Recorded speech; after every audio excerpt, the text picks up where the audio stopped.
મિત્રો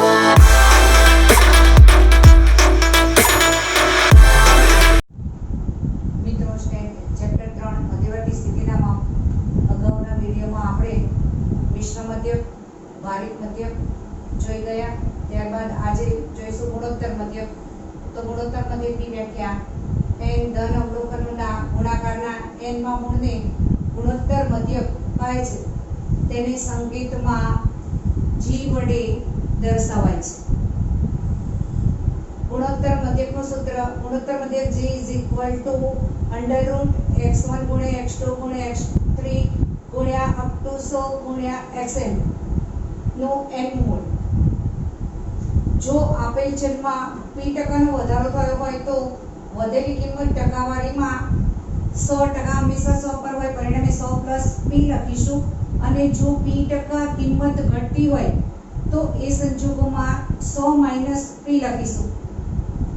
આગળ આપેલ અવલોકન x1 x2 up to 100 xn માટે સમાંતર મધ્યકની કિંમત હંમેશા ગુણોત્તર મધ્યક જેટલી g જેટલી અથવા તેનાથી વધુ હોય છે. x bar is greater than or equal to g. જો બધા અવલોકનની કિંમત સરખી હોય તો જ x bar is equal to g થાય. ખાસ અગત્યની નોંધ: જો દાખલામાં ચોથું મૂળ શોધવાનું હોય તો વર્ગમૂળની પ્રક્રિયા 2 વખત કરવાની રહેશે, અને જો આઠમું મૂળ શોધવાનું હોય તો વર્ગમૂળની પ્રક્રિયા 3 વખત કરવાની રહેશે. સ્વાધ્યાય 3.3 દાખલો પહેલો. રકમ આ પ્રમાણે છે: નીચેની માહિતી એક વર્ગના 8 વિદ્યાર્થીઓએ પાછલા મહિનામાં વાંચેલા પુસ્તકોની સંખ્યા દર્શાવે છે.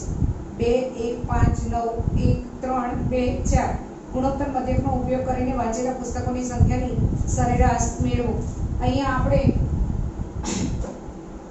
x1 8 અવલોકન આપે છે, પરિણામે અવલોકનોને x1 x2 થી x8 સુધી દર્શાવીશું. x1 માં શરૂઆત કરીને જે પ્રમાણે અવલોકન આપે છે એ પ્રમાણે x1 x2 લઈશું. x1 2 2 1 એ પ્રમાણે છેલ્લે x8 = 4 લઈશું.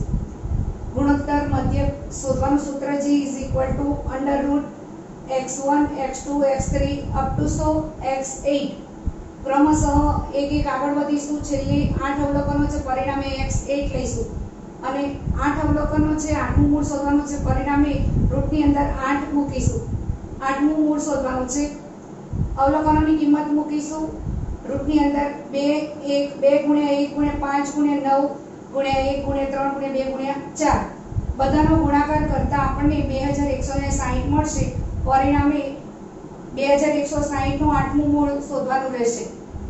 હવે 8મું મૂળ શોધવાનું છે. આપણે નોંધમાં લખ્યું છે કે જ્યારે 8મું મૂળ શોધવાનું હોય ત્યારે વર્ગમૂળની પ્રક્રિયા 3 વખત કરવી પડશે.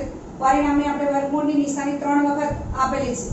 2160 નું વર્ગમૂળ શોધીશું તો આપણને મળશે 46.4758. ત્યાર પછી 46.4758 નું વર્ગમૂળ શોધીશું. બીજી વખત પ્રક્રિયા થશે ત્યારે મળશે આપણને 6.8173. હવે એનું પણ વર્ગમૂળ શોધીશું એટલે વર્ગમૂળની પ્રક્રિયા ત્રીજી વખત થશે અને 6.8183 નું વર્ગમૂળ શોધતા આપણને 2.61 મળશે, જે વાંચેલા પુસ્તકોની સંખ્યા 2.61 થશે, જે આપણો જવાબ હશે. સ્વાધ્યાય 3.3 નો બીજો દાખલો. એક મશીનની કિંમતમાં તેના પહેલા 4 વર્ષોમાં અનુક્રમે 10%, 7%, 5% અને 2% દરે ઘસારો થાય છે. ઘસારાની સરેરાશ યોગ્ય રીતે શોધો. અહીંયા ઘસારાની સરેરાશ શોધવા માટે યોગ્ય રીત છે ગુણોત્તર મધ્યક. હવે ગુણોત્તર મધ્યક ઘસારાને કારણે કોઈ પણ મશીનની કિંમત હોય કે કોઈ પણ વસ્તુની કિંમત હોય એ કિંમત હંમેશા ઘટે.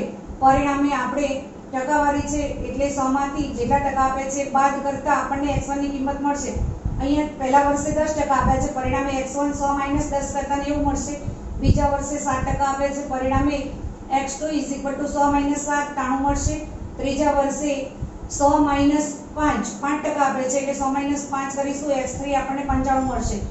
અને ચોથા વર્ષે 2% આપ્યું છે, પરિણામે x4 = 100 - 2 કરતા 98 મળશે. હવે એની પરથી આપણે ગુણોત્તર મધ્યક શોધીશું. g = ચતુર્થ મૂળ x1 * x2 * x3 * x4.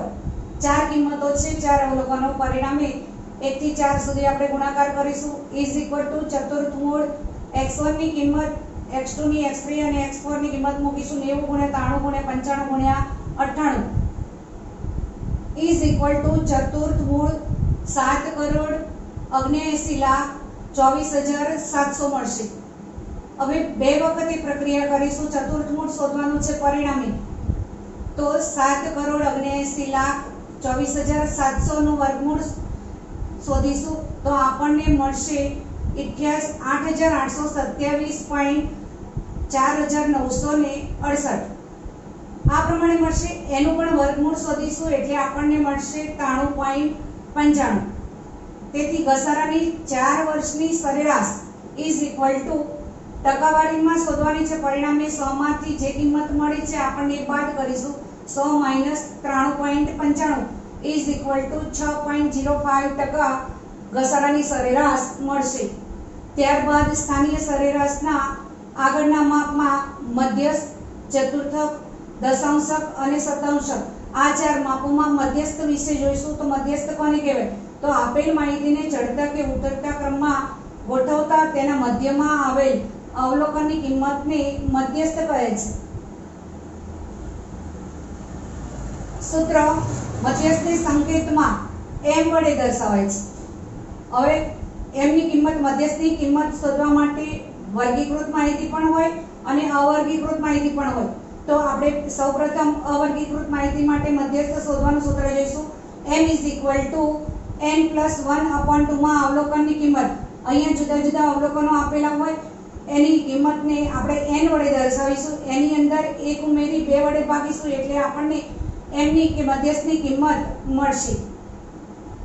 વર્ગીકૃત માહિતી માટે અસતત આવૃત્તિ વિતરણ સૂત્ર એઝ ઇટ ઇઝ રહેશે। m = n+1/2 માં અવલોકનની કિંમત, જ્યારે આ પ્રમાણે આપ્યું છે ત્યારે અવલોકન અને આવૃત્તિ બંને આપેલ હશે। તો અવલોકન અને આવૃત્તિ બંને આપેલ હોય ત્યારે n માટે જે આવૃત્તિ આપી છે ફ્રીક્વન્સી એની ટોટલ સંખ્યાને આપણે n વડે દર્શાવીશું। n = f કુલ આવૃત્તિ અસતત આવૃત્તિ વિતરણ માટે। જ્યારે સતત આવૃત્તિ વિતરણ માટે મધ્યસ્થ શોધવાનું હોય ત્યારે વર્ગો આપેલા હશે। વર્ગો આપેલા હોય ત્યારે મધ્યસ્થ શોધવાનું સૂત્ર m = l+n/2 - cf/f × c। હવે સૌપ્રથમ મધ્યસ્થ વર્ગ મેળવવો પડશે। તો મધ્યસ્થ વર્ગ મેળવવા માટે જે આવૃત્તિ કુલ છે એને 2 વડે ભાગીશું એટલે આપણને મધ્યસ્થ વર્ગ મળશે। અહીંયા l તરીકે જે મધ્યસ્થ વર્ગ મળે છે એનું અધસીમા બિંદુ જે મળશે એને l તરીકે લઈશું। ત્યાર પછી n/2 તો આપણે અહીંયા જે મધ્યસ્થ વર્ગ મેળવવા માટે જે કિંમત મેળવી છે એ જ કિંમતને આપણે લઈશું। cf સંચય આવૃત્તિ તો કઈ લઈશું? તો મધ્યસ્થ વર્ગની અગાઉના વર્ગની સંચય આવૃત્તિ છે એને cf તરીકે લઈશું। f તરીકે મધ્યસ્થ વર્ગની આવૃત્તિને લઈશું અને c તરીકે મધ્યસ્થ વર્ગની જે વર્ગ લંબાઈ આવશે એને આપણે c તરીકે દર્શાવીશું। દાખલામાં વિગતે સમજૂતી આપીશું। મિત્રો મધ્યસ્થના દાખલા જોઈએ। ઉદાહરણ 17 જુદા જુદા સપ્તાહમાં એક ફેક્ટરીમાં ઉત્પાદન થયેલ એકમોની સંખ્યા 80, 85, 90, 92, 68, 80, 73, 63 અને 55 છે। ઉત્પાદનનો મધ્યસ્થ મેળવો। આ પ્રમાણે આપણને ઉત્પાદન એકમોની સંખ્યા આપેલી છે। સૌપ્રથમ દાખલાની ગણતરી કરતા આપેલા અવલોકનો જે છે ઉત્પાદનના એકમો એને ચડતા ક્રમમાં ગોઠવીશું। ચડતા ક્રમમાં ગોઠવતા નાની સંખ્યાથી શરૂઆત કરીને મોટી સંખ્યા સુધી લઈ જઈશું। પરિણામે 55, 63, 68, 80, 80, 85, 90 અને 92 આ પ્રમાણે ચડતા ક્રમમાં અવલોકને ગોઠવીશું।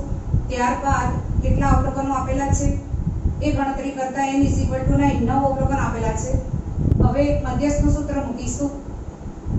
m = અવર્ગીકૃત માહિતી છે m = n+1/2 માં અવલોકનની કિંમત, n ની કિંમત આપણને 9 આપી છે। 9 + 1/2 માં અવલોકનની કિંમત = 10/2 માં અવલોકનની કિંમત, 10/2 કરતા 5 માં અવલોકનની કિંમત। હવે શરૂઆતી 1, 2, 3, 4 અને 5, પાંચમું અવલોકન 80 છે। પરિણામે s = 80 એકમો આપણને જવાબ મળશે। મિત્રો જ્યારે m ની કિંમત એકી આપેલી હોય ત્યારે તો ગણતરી સાવ સરળ છે, પણ જ્યારે m ની કિંમત બેકી આપી હોય એટલે કે અવલોકનોની સંખ્યા બેકી હોય ત્યારે મધ્યસ્થ કઈ રીતે શોધવો? તો એક દાખલો જોઈએ। નીચેના અવલોકનોનો મધ્યસ્થ શોધો। અવલોકનો પ્રમાણે છે 8, 6, 12, 10, 18 અને 14। અવલોકનોને સૌપ્રથમ મધ્યસ્થ શોધવા માટે ચડતા ક્રમમાં ગોઠવવા પડશે। પરિણામે ચડતા ક્રમમાં ગોઠવતા 6, 8, 10, 12, 14, 18 એ પ્રમાણે અવલોકન ગોઠવાશે। n ની કિંમત 1, 2, 3, 4, 5 અને 6। n 6 બેકી સંખ્યા છે। મધ્યસ્થ શોધવાનું સૂત્ર મૂકીશું m n + 1/2 માં અવલોકનની કિંમત n ની કિંમત આપણી પાસે 6 છે। 6 + 1 / 2 7 / 2 માં અવલોકનની કિંમત 3.5 માં અવલોકનની કિંમત। હવે 3.5 માં અવલોકન કયું છે આપણને ખબર નથી। પરિણામે એ સંજોગોમાં અહીંયા જે પૂર્ણ સંખ્યા મળે એ અવલોકન લઈશું અને એના પછીનું અવલોકન એટલે કે ત્રીજા અવલોકનની કિંમત વત્તા ચોથા અવલોકનની કિંમત ભાગ્યા 2। તો અહીંયા ત્રીજું અવલોકન ચડતા ક્રમમાં ગોઠવેલા અવલોકનોમાં ત્રીજું છે 10 અને ચોથું છે 12। પરિણામે 10 + 12 / 2 માં અવલોકનની કિંમત એ સીધું મૂકી દઈશું કે 10 + 12 / 2 = 22 / 2 = 11 m = 11 મળશે। મિત્રો દાખલામાં આગળ વધીએ। સ્વાધ્યાય 3 વિભાગ સી નો 12મો દાખલો। એક વિસ્તારમાં રહેતા કુટુંબોમાં કુટુંબ દીઠ વાહનોની સંખ્યા નીચેના કોષ્ટકમાં આપી છે। વાહનોની સંખ્યાનો મધ્યસ્થ શોધો। વાહનોની સંખ્યા અને કુટુંબોની સંખ્યા। વાહનોની સંખ્યા 0 થી શરૂ કરીને 1, 2, 3, 4 સુધી છે। કુટુંબોની સંખ્યા 0 માં 2, 1 માં 4, 2 માં 9, 3 માં 7 અને 4 માં 3। તો અહીંયા કુટુંબોની સંખ્યાને f તરીકે લઈશું અને વાહનોની સંખ્યાને x તરીકે લઈશું। તો f નો સરવાળો કરતા આપણને n મળશે। n = σm = 25। હવે આ અહીંયા અવલોકન અને આવૃત્તિ બંને આપેલ છે। પરિણામે આપણે સંચયી આવૃત્તિ મેળવવી પડશે। સંચયી આવૃત્તિ મેળવવા માટે f ના કોલમની પહેલી આવૃત્તિ છે, અગાઉ કોઈ આવૃત્તિ નથી। પરિણામે 2 એ સંચયી આવૃત્તિ રહેશે। પછીની આવૃત્તિ ઉમેરીશું 2 માં 2 + 4 6 મળશે। એ પ્રમાણે આગળ ઉમેરતા જશો એમ આગળની સંચયી આવૃત્તિ મળશે। સંચયી આવૃત્તિ આ પ્રમાણે મળે છે 2, 6, 15, 22 અને 25। n ની કિંમત જે છે એ છેલ્લી સંચયી આવૃત્તિ મળવી જોઈએ। બંને એક સરખી રકમ આવી જોઈએ। સૂત્ર મૂકીશું n n + 1/2 માં અવલોકનની કિંમત। અહીંયા અસતત આવૃત્તિ વિતરણ છે, અવર્ગીકૃત આવૃત્તિ વિતરણ અને અસતત આવૃત્તિ વિતરણ આ બંને માટે। હવે અવર્ગીકૃત માહિતી આપી હોય ત્યારે માત્ર અવલોકનો જ આપ્યા હોય, પણ અસતત આવૃત્તિ વિતરણ હોય ત્યારે અવલોકન અને આવૃત્તિ બંને આપી હોય। આ સંજોગોમાં સૂત્રમાં રકમ ખાલી n ની રકમ બદલાશે। m n + 1/2 માં અવલોકનની કિંમત સૂત્ર એક પ્રમાણે રહેશે। n = σf લેવાશે। જ્યારે અવર્ગીકૃત માહિતીમાં n એટલે અવલોકનોની સંખ્યા આપણે લેતા હતા, x ના કોલમને ધ્યાનમાં રાખતા હતા, પણ અહીંયા f ના કોલમને ધ્યાનમાં રાખીને n ની કિંમત લઈશું। પરિણામે n = 25 મૂકીશું। 25 + 1 / 2 માં અવલોકનની કિંમત એટલે 25 માં 1 ઉમેરીશું 26 / 2 માં અવલોકનની કિંમત = 13 માં અવલોકનની કિંમત। હવે અહીંયા આ ખાસ ધ્યાન રાખશું, સંચયી આવૃત્તિનું કોલમ બનાવ્યું છે। પરિણામે 13 માં અવલોકનની કિંમત સંચયી આવૃત્તિના કોલમને ધ્યાનમાં રાખીને નક્કી કરશો। CF માં જોતા તેની સામેની x ની કિંમત। હવે 13 માં અવલોકનની કિંમત અહીં આવશે। પરિણામે એની સામેની x ની કિંમત 2 છે। પરિણામે m = 2 વાહન મળશે। મિત્રો સતત આવૃત્તિ વિતરણ માટેનો દાખલો વિભાગ E નો પહેલો દાખલો રકમ આ પ્રમાણે છે। જુદા જુદા કુટુંબોના વીજળીના બિલોમાં વપરાશના યુનિટોની સંખ્યા નીચેના કોષ્ટકમાં દર્શાવી છે। યુનિટની સંખ્યા અને કુટુંબોની સંખ્યા। વપરાશના યુનિટોની સંખ્યાનો મધ્યસ્થ શોધો। યુનિટોની સંખ્યા છે અને કુટુંબોની સંખ્યા। 200 થી ઓછી ખુલ્લા છેડાવાળું આવૃત્તિ વિતરણ છે। 200 થી ઓછી, 200 થી 300 એ પ્રમાણે વર્ગો આપેલા છે। છેલ્લે 500 કે તેથી વધુ। 200 થી ઓછીમાં 7, 200 થી 300 માં 13, 300 થી 400 માં 24, 400 થી 500 માં 16 અને 500 કે તેથી વધુમાં 10। ટોટલ કરતા આપણને n મળશે। n = 70। હવે અહીંયા સતત આવૃત્તિ વિતરણ છે। પરિણામે મધ્યસ્થ વર્ગ મેળવવો પડશે। મધ્યસ્થ વર્ગ મેળવવા માટે n ની કિંમતને 2 વડે ભાગીશું। 70 / 2 = 35મું અવલોકન જે મળે છે એની સામે જે CF છે એની સામેનો વર્ગ। અહીંયા 35 અહીંયા નથી જોવાના, અહીંયાથી 35 માં અવલોકનની જે કિંમત છે એ CF માં જોતા તો 35 અહીંયા સમાવેશ થશે। 35 નો સમાવેશ 7 માં નહીં આવે, 20 માં પણ નહીં આવે, 44 માં 35 નું અવલોકન આવશે પરિણામે એની સામેનો વર્ગ મધ્યસ્થ વર્ગ મળશે. પરિણામે આપણને 300 થી 400 નો વર્ગ મધ્યસ્થ વર્ગ મળે છે. સૂત્ર મૂકીશું m l + n/2 - cf/f * c. હવે સૂત્રમાં જુદી જુદી કિંમતો, તો l કઈ કિંમત લઈશું? તો સૂત્રમાં l = 300.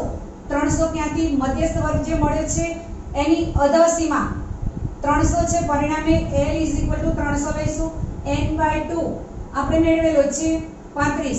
cf મધ્યસ્થ વર્ગના આગળના વર્ગની સંચયી આવૃત્તિ છે, એને આપણે cf તરીકે લઈશું. પરિણામે મધ્યસ્થ વર્ગ આપણને 300 થી 400 મળે છે. એની cf 44 છે, એની આગળના વર્ગની cf 20 છે. પરિણામે cf તરીકે 20 લઈશું. f મધ્યસ્થ વર્ગની જ આવૃત્તિ લઈશું 24 અને c વર્ગ લંબાઈ અહીંયા 200 300 400 એ પ્રમાણે છે. પરિણામે c = 100. ગમે તે વર્ગ લંબાઈ આપી હોય પણ આપણે મધ્યસ્થ વર્ગના વર્ગની વર્ગ લંબાઈને ધ્યાનમાં લઈશું. પરિણામે 300 થી 400 છે એટલે c 100 મળશે. જુદી જુદી કિંમતો મૂકતા m = 300 + 35 - 20/24 * 100 = 300 + 15/24 * 100 = 300 + 1500 / 24 = 300 + 62.5 m = 362.5 યુનિટ.